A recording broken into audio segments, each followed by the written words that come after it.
Hello, my loves. I hope you guys are doing well. Welcome into this reading for the full moon in Taurus lunar eclipse. For those who are new, hello and welcome in. It is wonderful to have you here. If you want to learn more about these readings and how to get the most out of them, you can check out the tutorial video I created to catch you up on all of the amazing things that we do in these readings and the best practices I recommend for getting the most out of the information that's coming through and understanding where this information is coming from. Essentially your spiritual support team, but we get more into that in the introduction video. For those who are not new, hello and welcome back. It is lovely to have you here. I appreciate you. I'm honored to show up and serve you in this way as we together navigate the astrological cycles and understand more about our own astrology and to use the spiritual tools of the cards to connect with our support team on the regular, to honor these cycles and to get the most out of them so that we can be the best versions of ourselves. So let's talk first about full moon energy. Full moon energy is the energy of the fullness of a cycle. It's a celebratory energy. So with full moons, we tend to focus on the things that we are celebrating under the theme of the sign that the moon is full in. Now, a full moon is always in the sign that's opposite wherever the sun is right now. So right now, the sun is in the sign of Scorpio, and the opposite of Scorpio in the astrological story is Taurus. Before we get more into the Taurus energies, this is not just a full moon. This is a full moon lunar eclipse. So the energy of this cycle is a little bit different than our typical full moon energies. Typically, a full moon energy vibration cycle information will last us 28 days until the next full moon that we have. However, eclipses are more powerful, more punctuated energies that have longer cycles. They can be from 6 months to a year. So this full moon lunar eclipse in Taurus cycle is going to last us a year. And so it's going to take us from when the full moon happens on November 8th all the way to when the next full moon eclipse happens October 28th next year, 2023. So this is a year-long celebration that we are being invited into when it comes to the Taurus themes. Now, the Taurus energy is the second sign of our zodiac story. It's what's called a fixed sign. Fixed signs represent the fullness of a season. So in the Northern Hemisphere, Taurus happens during the season of spring. It represents the fullness of the spring energy and archetype.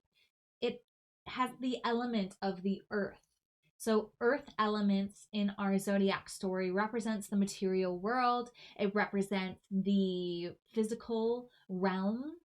And so we have with the Taurus energy this beautiful vibration and focus on values, material possessions, the environment, and the earth. So these are the themes that the Taurus archetype and energy brings up and brings into the zodiac story and into our lives to explore on a deeper way. It's a contrasting energy to the Scorpio vibration, which is the season that we're in. The energies that are opposite each other are always going to be in the same, what's called modality. So Scorpio is also a fixed sign, but it represents the fullness of the season of fall. So we have the fullness of spring opposite the fullness of fall, creating this dichotomy and complementary yet opposing energies. Scorpio is the energy of water, whereas Taurus is the energy of earth. So Scorpio is more concerned about the emotional realm, is more concerned about diving deep into the fullness of our emotions, where Taurus energy is really fixed and wants to stay on the material plane in the earth and is concerned with the practical, physical realm.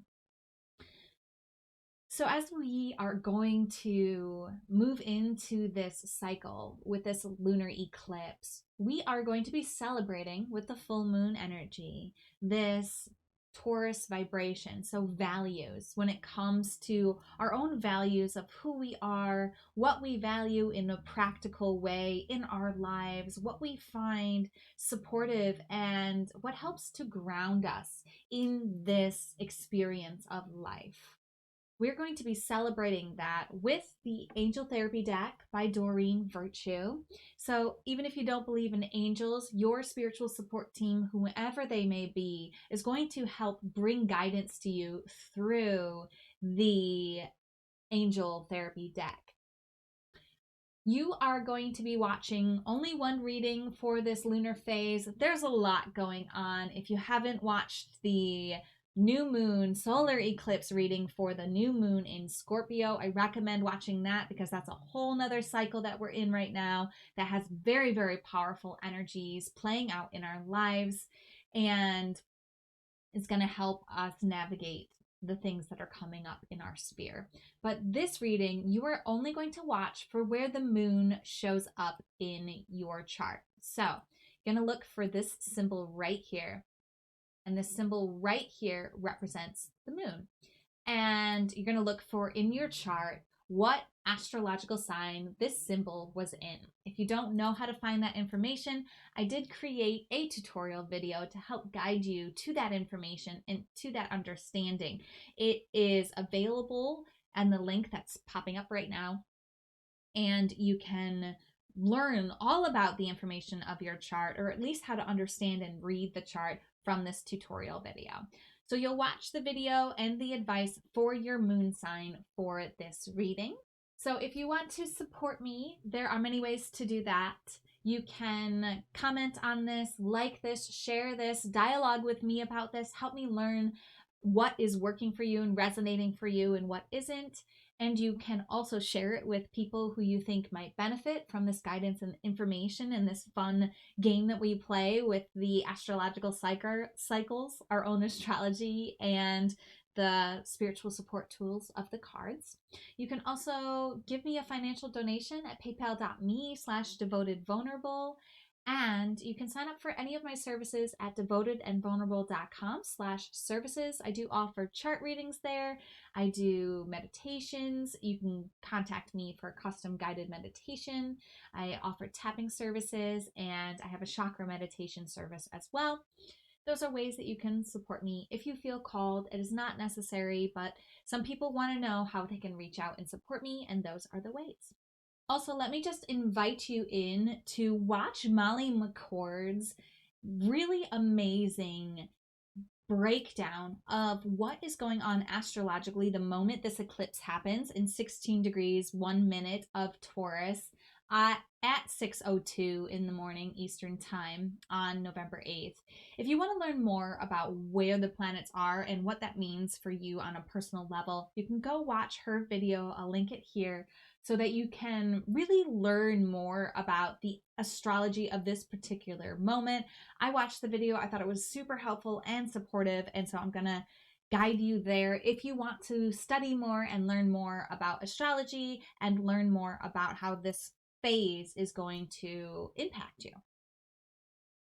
So let's get started and find out what we are going to be celebrating when it comes to our values and our finances for this lunar eclipse cycle that is going to take us all the way into October of next year.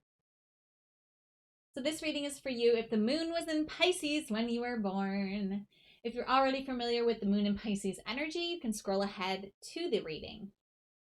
So the moon in the astrological story represents our emotions, and the sign that it's in represents how our emotions express. So your emotions express themselves through the Piscean archetype. Pisces is represented by the symbol of 2 fish, and it's the last sign of the zodiac. And it's a water sign. So I liken it to the ocean. Like everything returns to the ocean. Even one drop of water, when it goes into the ocean, like it becomes the entire ocean. So it's kind of like the energy of everything going back to source, going back to the beginning of it all. And that's one fish. And then the second fish represents the womb from which new life is born. It represents that new life in gestation and being ready to be born into a new experience. So it's these two fish, the fish that's merging back into the whole, and then the fish that's getting ready to be born from the whole anew. It is a mutable sign, which is known as an adaptable sign. It's the sign that happens when the seasons are changing. So for Pisces, in the astrological story, it represents the change from winter to spring in the northern hemisphere. Its modality, no, that modality is the mutable energy. The element that it's in is water, which represents the emotional realm. So your emotions express themselves through changing emotions, which is great. That feels very resonant with the moon, right? Because the moon is constantly changing as well. The emotions are very compassionate, sensitive, devoted, accepting, and imaginative when they're in this Piscean energy and archetype. As with all of our alignments that we're studying, please keep in mind that the planet that it's in and the sign that it's in is like a breadcrumb of the astrological story related to this and related to you. There's different alignments, there's different things that can modify and or challenge and or complement this alignment and vibration. So this isn't the full story for you, but this is a little bit more information that you can begin to understand and play with and see how it manifests in your life. Let's see what your reading is. Okay, so if you haven't already, taken a few deep breaths, called in your spiritual support team, and opened your heart to receive the guidance that's most aligned for you at this time, I invite you to do that now. And if you need more time, just pause the video. Okay, so all these cards fell out, but one of them was forward. So we're going to take this one. I love this for you, my beautiful moon in Pisces. Pisces is also a very psychic sign, very relevant for this card, which is crown chakra. Pay attention to your ideas, as they are messages of true divine guidance sent in answers to your prayers. Okay, awesome. Beautiful. So, a couple things that I want to share with you about this card. Remember first that the moon in Taurus energy that we're celebrating is all about what we value. So, if you've been praying for things that you value in your life to show up, there are answers that are coming from the divine, from your support team, through your ideas that you're being guided to pay attention to notice, to honor, to act upon. One thing that I heard recently that I thought was so brilliant was that if you get an idea and you know that it's for you, but you don't take action on it, you can't receive more ideas until you've moved forward and taken action on that first idea. So if you're someone who's been like praying and praying and praying and you haven't been receiving guidance and you're frustrated about that, you've received guidance, you're just delaying, you're just stalling, you're just hoping that it's different. You know, there's this meme that's really funny where it's like, I was hoping for a more signier sign. You know, it's like when you ask for a sign from the universe and then you get a sign, but you're like, no, I was hoping for something more obvious, right? It's kind of this energy of like, you have the answers, you're getting the ideas, but you're not acting on them. So the divine, your support team, is kind of limited in what it can do. So it's like trying to wake you up. Like, you are getting the ideas, you know what it is that you have to do. You're just maybe delaying and acting on that. That's for some of you. Maybe some of you haven't received the idea yet, and as soon as you do, you'll act on it, and none of that will be relevant. Remember too, we're talking about how are we celebrating being grounded in our world and in our lives. Well, these ideas that are coming through from your support team are going to help keep you grounded. They're going to help you navigate whatever's coming through in the next year, and you are going to be able to celebrate this grounded energy and your value system that you've been able to activate and to dive deeper into as you pay attention to the ideas that you have. You can also, with any of the chakra cards that come through from this deck, you can always look up chakra meditations, crown chakra meditation. You can search crown chakra frequency on YouTube or any of the other sources, Spotify or any of those. and listen to those in the background while you work, while you sleep. It's really supportive to do that. You can wear the colors of the crown chakra, which vary, but they're usually white, violet, or gold. You can also utilize gemstones. One of the greatest stones to help with the crown chakra is amethyst, which is this stone right here. Beautiful purple stone. And it comes in many different variations. That was a tumbled version. Here's a raw version. You can sit with the stones to get ideas there to help activate. You can put it under your pillow at night. Many things that you can do, my beautiful moon in Pisces. But your emotions are, your heart wants you to know that you are being supported. You are getting answers. They're coming through your mind. They're coming through the mental sphere first. And maybe that's why you're not quite attaching to them and recognizing them, because you maybe want them to be coming more from a heart-centered place. They are coming from a heart-centered place, but they're coming through the crown. They're coming through visions and things that you're seeing, and ideas that you're getting, things that you're thinking about, like just aha moments that you have. Those are answers to your prayers. So make sure to act on them. Make sure to have a journal of your ideas so that you can go back and review maybe. That'll be a process that'll work better for you. So you can feel into it a little bit more, because you are in emotional alignment with your emotions. Not everyone who has a moon alignment has a water sign, which means that not everyone in their emotional realm has the emotional qualities, which is kind of an oxymoron, but something that I think is really funny as I start to study astrology deeper. Like for me, my moon's in Gemini, and that's an air sign. So I'm very intellectually emotional, which is kind of funny, whereas you are emotionally emotional. So you may need to have more of an emotional relationship with your ideas than like a Gemini moon would. Whereas if I get an idea, I'm just going to go for it. Except I get ideas all the time, and it's hard for me to know which one's divinely guided and which one's just my mind processing. All right, let me know if you have questions. Let me know how this resonates with you, my beautiful moon in Pisces. And as always, namaste. The universal light within me salutes and honors the universal light within you. Namaste.